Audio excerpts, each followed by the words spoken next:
that not everyone who enters the WWE can become the WWE Champion.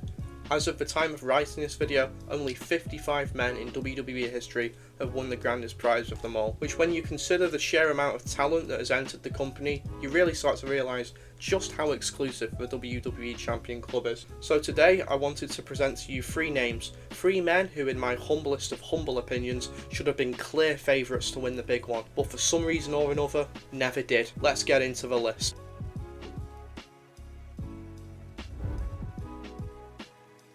William Regal is a name that really should need no introduction if you're a fan of professional wrestling. Many fans will remember him best from his tenure as the general manager of NXT, but before all of that, Regal had a phenomenal career behind him. Regal has been an asset to WWE and the wrestling industry at large for decades now.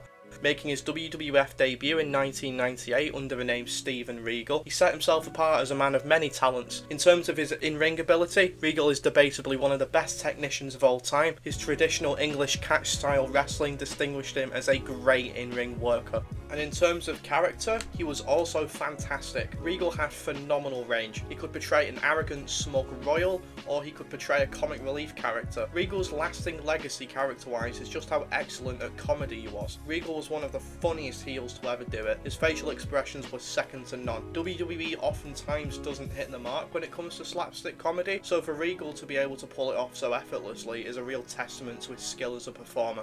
Regal, despite never winning the big one, still had a successful career as an in-ring competitor in WWE, including 2 IC title reigns, 4 European Championship reigns, 4 World Tag Team Championship reigns, and lest we forget, he won the 2008 King of the Ring tournament. So all things considered, a very solid run. Now as for when I personally would have pushed Regal into the WWE title picture, I'd have to say after his 2008 King of the Ring win. Evil King Regal atop his throne holding the WWE Championship hostage would have been quite the spectacle, but unfortunately for us all, it just wasn't to be.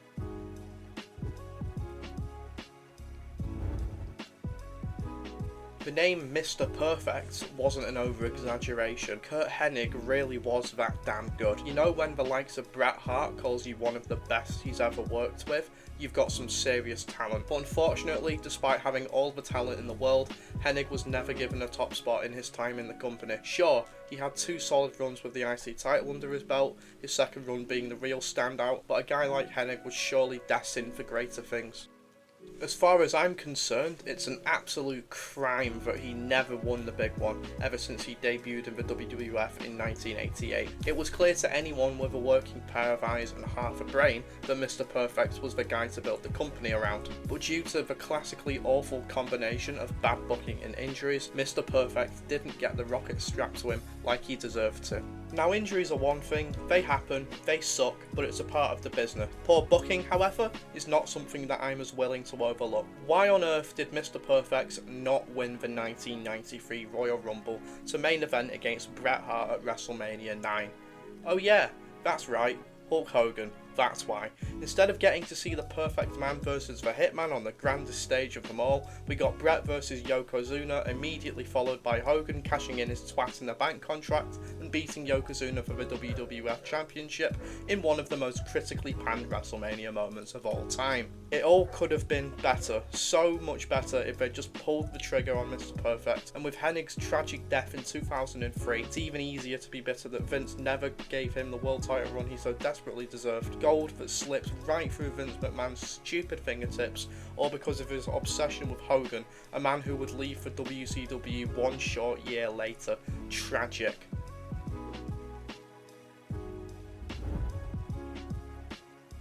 Where to even start with Samoa Joe? Talk about a missed opportunity on WWE's part.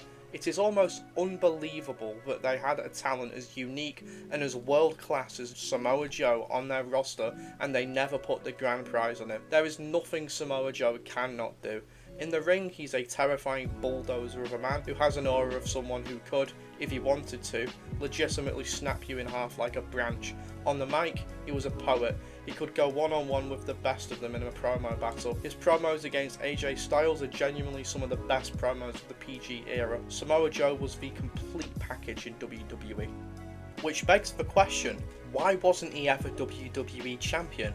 Well, we do know the reason for that actually. It's because Vince never saw him as anything more than, in his words, a big fat Samoan. Vince, in his infinite stupidity, didn't see the value of Joe, which is kind of like a drowning person not seeing the value of oxygen. WWE's main roster in 2017 and 2018 was a pretty dire place. Do you know what would have helped with that? Putting the WWE Championship on Samoa Joe instead of Jinder Mahal. Wouldn't the AJ Styles and Samoa Joe feud have been even better if Joe was the one holding the title and it was AJ who was chasing it, instead of it being the other way around? I think it would have been a smart choice to have put the belt on Joe and build him up to be this monster of a champion, so that when AJ eventually takes the title off of Joe, it would be a big, triumphant babyface moment for him. Call me old-fashioned, but I prefer to see the monster heel as the champion, not the one chasing the champion. That spot should be for the babyface.